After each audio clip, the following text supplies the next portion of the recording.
Welcome to our new episode. Imagine standing on a sun-baked hilltop in northern Ethiopia, watching the faint outlines of towering stone obelisks piercing the horizon. The air hums with history. Beneath your feet lie the ruins of palaces, temples, and tombs older than most European kingdoms.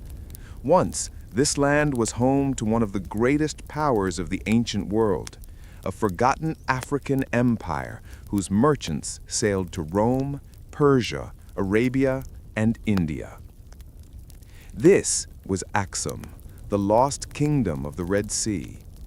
Few today realize that nearly 1,800 years ago, while most of Europe still struggled through tribal fragmentation, the Kingdom of Axum was minting its own gold coins, building monuments taller than any in sub-Saharan Africa, and commanding trade routes that connected 3 continents. Long before modern Ethiopia, a civilization rose quietly between the highlands and the Red Sea. The Axumite Empire began around the 1st century CE, centered in what is now northern Ethiopia and Eritrea. Its capital city, Axum, sat at the crossroads of inland Africa and the ancient Red Sea trade network. Axum's location was no accident.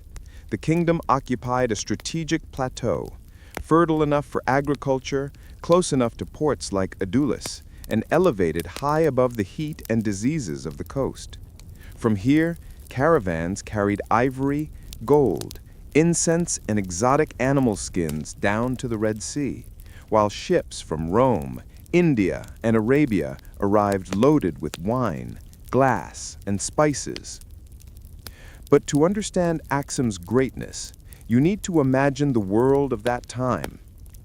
Around the 2nd century CE, Rome controlled the Mediterranean, India's Gupta Empire flourished, and China's Han Dynasty traded silk through the distant routes of Central Asia.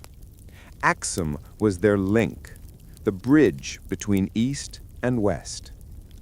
The port city of Adulis, located near modern-day Eritrea, was the lifeline of Axum's wealth. Ancient Greek traders wrote about it in a travelogue known as the Periplus of the Eritrean Sea, dating from the 1st century CE. The document describes Adulis as a bustling harbor where Roman ships docked to trade for African goods. From here, Axum exported ivory from Central Africa, gold from the Ethiopian highlands, tortoiseshell, obsidian, and even slaves. In return, they imported silk from India, glassware and wine from Rome, and fine cloth from Egypt and Arabia. This constant flow of goods transformed Axum into a cosmopolitan hub, a melting pot of languages, ideas, and religions. Merchants spoke Greek, Sabaean, and Ge'ez, the ancient Ethiopian language. You could find Roman amphora, Indian beads, and Arabian incense burners side by side in Axumite markets. The empire's rulers quickly realized that controlling trade meant controlling destiny. At the height of its power, Axum was ruled by a line of kings whose titles carried divine weight. They called themselves Kings of Kings, mirroring the grandeur of Persia and Rome. Among them, one name shines the brightest, King Ezana. Before Ezana's reign, Axum was already a regional giant. Its armies had conquered neighboring tribes, expanded into the Nubian lands of Meroe, and even established colonies across the Red Sea in Yemen. But under Ezana, the empire reached its golden age. Ezana, early 4th century CE, transformed Axum into one of the most advanced civilizations of the ancient world. He was the first Axumite ruler to mint coins, gold, silver, and bronze, stamped with inscriptions in Greek and symbols of his faith. This wasn't just economic genius, it was a statement. It told the world that Axum was equal to Rome, Persia, or Byzantium. But Ezana's reign is remembered for more than wealth. It marked a turning point in African history, the Christianization of Axum. According to ancient chronicles, a young Syrian or Greek boy named Frumentius was captured in the Red Sea region and brought to Axum as a slave. Over time, he rose to prominence at court, serving the royal family and helping tutor the young prince Ezana. When Ezana became king, Frumentius's teachings deeply influenced him. Around 330 CE, Ezana converted to Christianity, making Axum one of the very first Christian empires in the world, even before much of Europe had adopted the faith. He declared Christianity the official religion, built churches, and established relations with the Church of Alexandria in Egypt. This conversion changed Axum's cultural identity forever. While neighboring kingdoms in Arabia and Africa remained polytheistic, Axum aligned itself with the growing Christian world, a move that would later shape Ethiopia's unique spiritual tradition. Even today, the Ethiopian Orthodox Church traces its roots back to King Ezana and Frumentius, who became known as Saint Abba Salama, Father of Peace. If you visit Axum today, the most striking reminders of its ancient glory are the giant obelisks, or stelae, carved from single blocks of granite. Some reach over 30 meters, 100 feet high, and weigh hundreds of tons. These monuments were erected to mark the tombs of kings and nobles. Each obelisk was carefully chiseled with false windows, doors, and floors, mimicking multi-storied palaces carved in stone. How the Axumites moved and erected these massive stones with primitive tools remains a mystery even today. Archaeologists have compared them to the pyramids of Egypt in scale and ambition. The largest unfinished obelisk, which lies broken near the main site, would have stood over 33 meters or 108 feet tall and weighed more than 500 tons, making it one of the heaviest monolithic stones ever attempted in human history. It is a silent reminder of Axum's engineering brilliance, and perhaps of a project that went too far. Some legends claim the obelisk cracked and fell during construction, killing workers, and was left as an omen. Axum's golden age stretched from the 3rd to the 6th century CE. While most African civilizations of the time were local or tribal, Axum commanded international attention. It was even recognized by the Roman Empire, which listed it as one of the 4 great powers of the world, alongside Rome, Persia, and China. That's a staggering thought, that in Africa, long before the rise of European colonialism, there was an empire commanding fleets and diplomacy at a global scale. Axum ships sailed through the Bab el-Mandeb Strait into the Indian Ocean, trading directly with Indian ports like Muziris and Berigazza. Roman merchants in Egypt recorded the Axumite ivory as among the finest in the world. Axumite coins have been found in southern India, Sri Lanka, and even Jerusalem. Unlike most ancient African kingdoms that left little written record, Axum left behind inscriptions carved in Greek, Sabaean, and Ge'ez, detailing wars, victories, and faith. One of the most famous inscriptions, found on the Ezana stone, describes the king's conversion and his military triumphs, a Rosetta Stone of Ethiopian history. By the 5th century CE, Axum was not only an economic power, but also a spiritual force. Christian monks and missionaries spread across the highlands, blending biblical tradition with local customs. Churches were carved into rock, crosses decorated coins, and the royal court maintained correspondence with Byzantine emperors. This empire's strength lay in its ability to balance trade and faith, to be both a spiritual center and a commercial bridge. But as history often shows, the higher an empire climbs, the farther it can fall. By the 6th century, new powers were rising around the Red Sea. In Arabia, the Himyarite kingdom fell to Axumite invasion, but in doing so, Axum overstretched its reach. A few decades later, a new religious and political force began to emerge in the Arabian Peninsula: Islam. Though Islam's rise came after Axum's peak, its emergence would dramatically shift the balance of trade and influence in the region. The Red Sea, once an Axumite lake, would soon be dominated by Muslim fleets and merchants. The Red Sea once glittered with Axumite sails.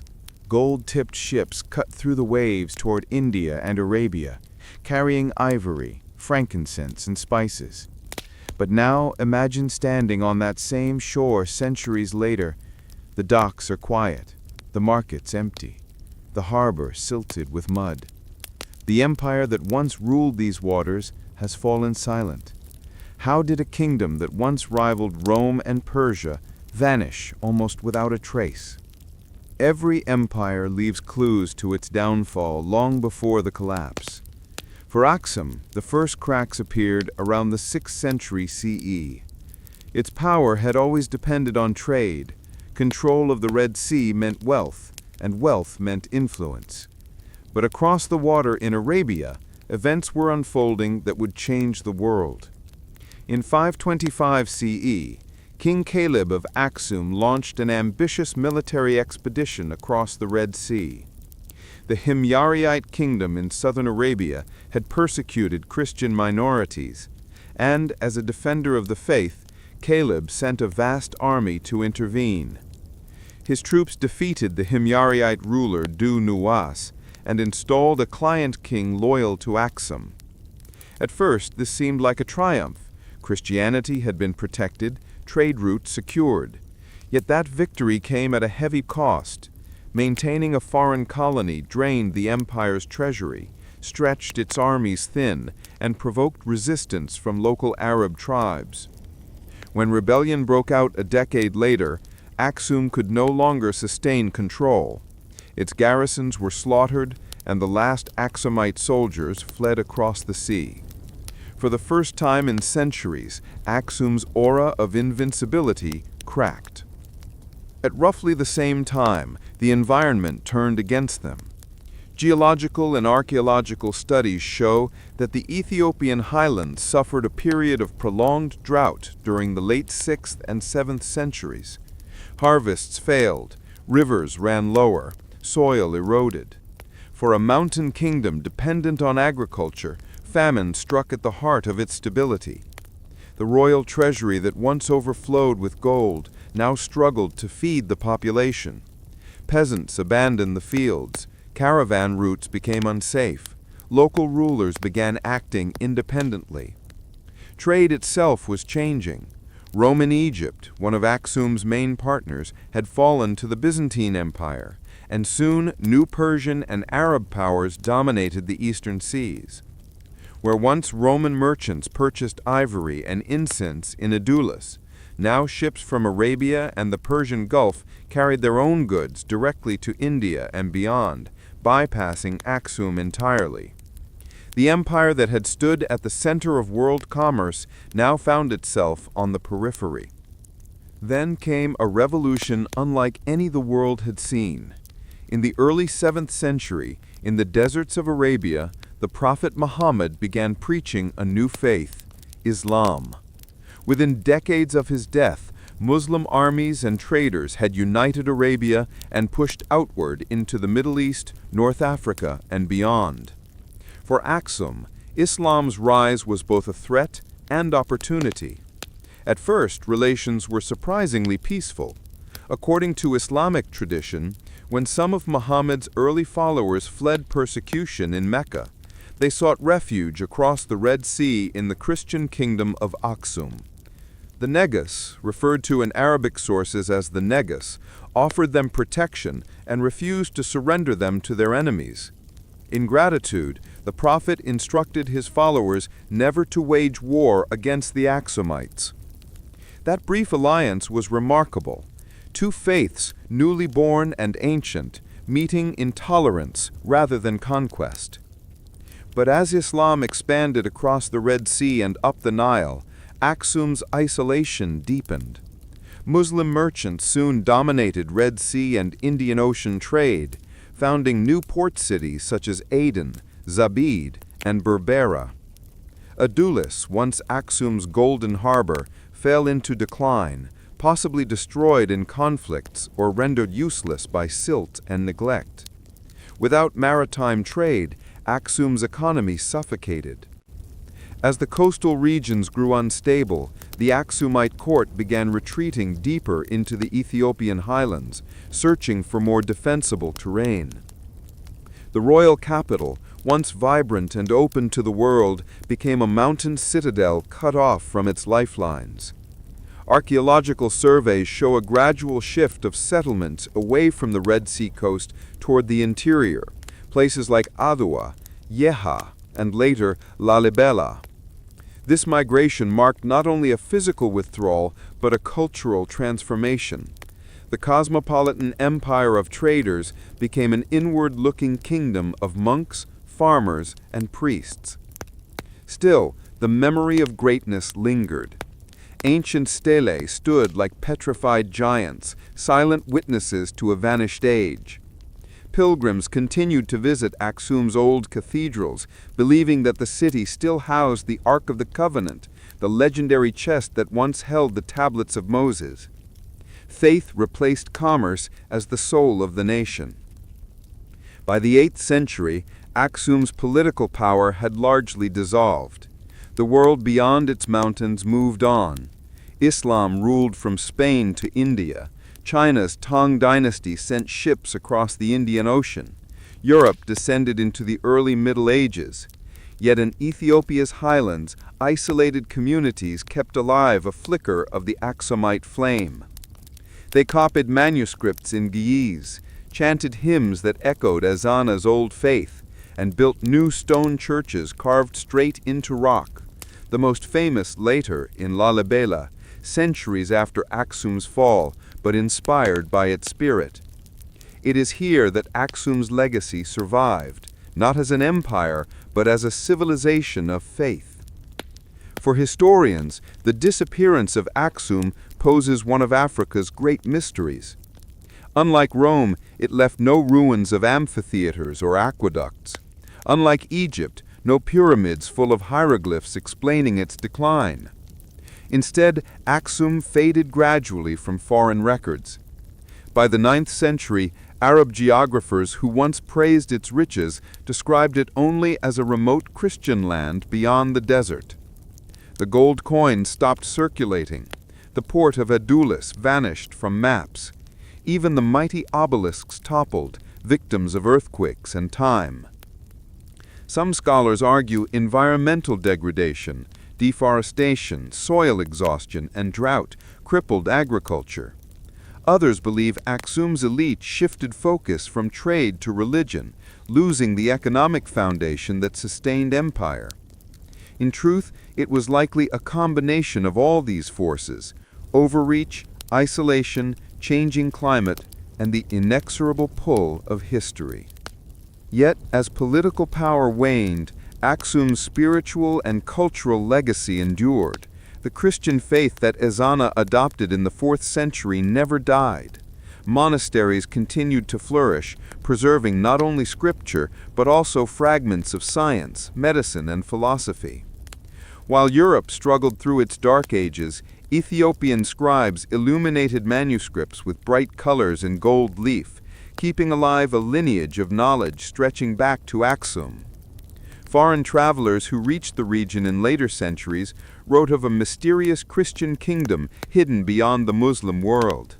Medieval Europeans called it Prester John's Kingdom, a mythical realm said to be ruled by a priest-king of immense power. Though legend exaggerated, its seed was real, the echo of Axum and its heirs in the Ethiopian highlands. Isolation shaped Ethiopia's destiny for a millennium. Surrounded by Muslim lands to the north and east, cut off from Europe by desert and sea, the descendants of Axum remained largely independent. They developed a unique version of Christianity, distinct yet ancient, keeping rituals and scriptures that had disappeared elsewhere. They also preserved something rarer still, a sense of continuity. To this day, Ethiopian kings trace their ancestry back to King Ezana and even further to the Queen of Sheba and King Solomon of Israel. Whether historical or legendary, that lineage expresses an unbroken thread linking Axum's past to modern Ethiopia. For centuries, the outside world knew almost nothing of Axum. European explorers arriving in the 19th century were stunned by what they found: vast stone obelisks rising from the earth, ancient inscriptions carved in Greek and Ge'ez, coins bearing Christian crosses minted when most of Europe was still pagan. In 1868, British archaeologists documented the site, confirming that the ruins were far older than medieval Ethiopia. Later excavations revealed palaces, royal tombs, and the remains of a sophisticated urban culture. The story of Axum began to re-emerge from the dust of time. The fall of Axum is not just a tale of decline. It's a reminder of how civilizations rise and fade through the shifting currents of trade, faith, and environment. It challenges the outdated idea that Africa had no great empires before colonial contact. Axum stood as proof that Africans built a literate, monetized, internationally connected state long before Europe's Renaissance. In its fall, we also glimpse the resilience of its people. Though the empire vanished, its culture survived, evolving into the medieval kingdoms of Zangwe and Solomonic Ethiopia, whose rock-hewn churches and illuminated texts continue to awe the world. Picture once more those granite stelae under the blazing Ethiopian sun. They cast long shadows over the highland grass, whispering stories of merchants, priests, and kings who believed their empire would last forever. Time buried their palaces, silenced their harbors, and scattered their coins. Yet their faith endured, carried by generations who still chant prayers in the same ancient tongue. Axum may have fallen, but it was never truly lost. As the 7th century dawned, a mysterious silence began to descend upon Axum. The great ports that once bustled with life, Adulis, Massawa, and Zula, grew quiet. The kingdom's ships, once symbols of dominance across the Red Sea, began to disappear from the waters that had carried Axum's fortune for centuries. What could have happened to such a mighty empire that rivaled Rome, Persia, and India? One of the key reasons historians point to is the changing global trade routes. The rise of Islamic powers across Arabia drastically shifted maritime commerce. As the Muslim caliphates took control of the Red Sea and much of North Africa, Axum suddenly found itself isolated. The once profitable trade routes through the Red Sea were now under the control of rival powers who had little incentive to allow Axumite merchants access to the lucrative markets of Arabia or the Mediterranean. Another major blow came from within. Over-farming and deforestation around Axum's highlands slowly degraded the soil. As the empire expanded, forests were cleared to make way for agriculture and livestock. This caused erosion and a decline in productivity, something that historians today believe was one of the earliest cases of ecological collapse in recorded African history. Then came the Persian invasions and the decline of Byzantine trade. When the Byzantines, Axum's closest trading partner, lost control over Egypt and the eastern Mediterranean, the flow of gold, silk, and spices nearly ceased. Axum's economy, once based on international exchange, began to wither. Ironically, Axum had once offered sanctuary to the very first Muslims fleeing persecution from Mecca, known as the First Hijra. The Axumite king, known as Ashama ibn Abjar in Islamic tradition, gave them protection and refused to surrender them to Quraysh envoys. In gratitude, Prophet Muhammad reportedly said, "Leave the Abyssinians alone, as long as they leave you alone." But as Islam spread across Arabia and North Africa, the political map changed drastically. By the 8th century, the Muslim caliphates controlled the Red Sea coasts and all the major ports that once belonged to Axum. Cut off from sea trade and surrounded by new Islamic states, the Axumite Empire was forced to retreat inland. Over time, the capital city itself, Axum, began to lose prominence. The seat of power moved south to the highlands of Lasta and later to the region known as Amhara. The empire's Christian legacy survived, but the glorious city that had once minted its own coins and sent embassies to Byzantium slowly turned into ruins. Despite its decline, Axum never disappeared from memory. In Ethiopian Christian tradition, it remained the spiritual heart of the nation. According to Ethiopian Orthodox belief, the Ark of the Covenant, the chest said to hold the 10 Commandments given to Moses, is housed in Axum's Church of St. Mary of Zion. No outsider has ever been allowed to see it. The guardian monk, chosen for life, is the only person permitted near it. Many explorers, from the 18th century to the modern era, have tried to uncover the truth, but the mystery remains untouched. The story of the Ark gave Axum an almost mythical status. Even when the world forgot about it, Axum remained alive in faith, in legend, and in the Ethiopian psyche as the resting place of divine power. When European explorers finally reached Axum in the 19th century, they were stunned. Massive granite obelisks, some over 100 feet tall, lay scattered around the ancient city. They were covered in intricate carvings that depicted doors, windows, and geometric patterns, clearly meant to resemble royal palaces carved in stone. One of these, the obelisk of Axum, stood over 24 meters, or 78 feet tall, and weighed more than 160 tons. Even today, experts debate how such a colossal monument could have been carved, transported and erected using 4th century technology. Archaeologists also discovered ancient coins bearing the names of Axumite kings, Endubis, Ezana, Caleb, and inscriptions written in Ge'ez, the ancient Ethiopian script still used in church liturgy. King Ezana's conversion to Christianity in the 4th century marked Axum as the first African kingdom to officially adopt Christianity even before the Roman Empire declared it the state religion. His inscriptions, found etched into stone stelae, describe his conquests and his faith in the Lord of Heaven. Excavations in the 20th century revealed elaborate royal tombs beneath the obelisks. Some of these tombs contain gold jewelry, bronze artifacts, and finely crafted pottery, evidence of a highly developed society with advanced artisanship. One of the most remarkable finds was a stone throne room believed to have belonged to one of Axum's early kings.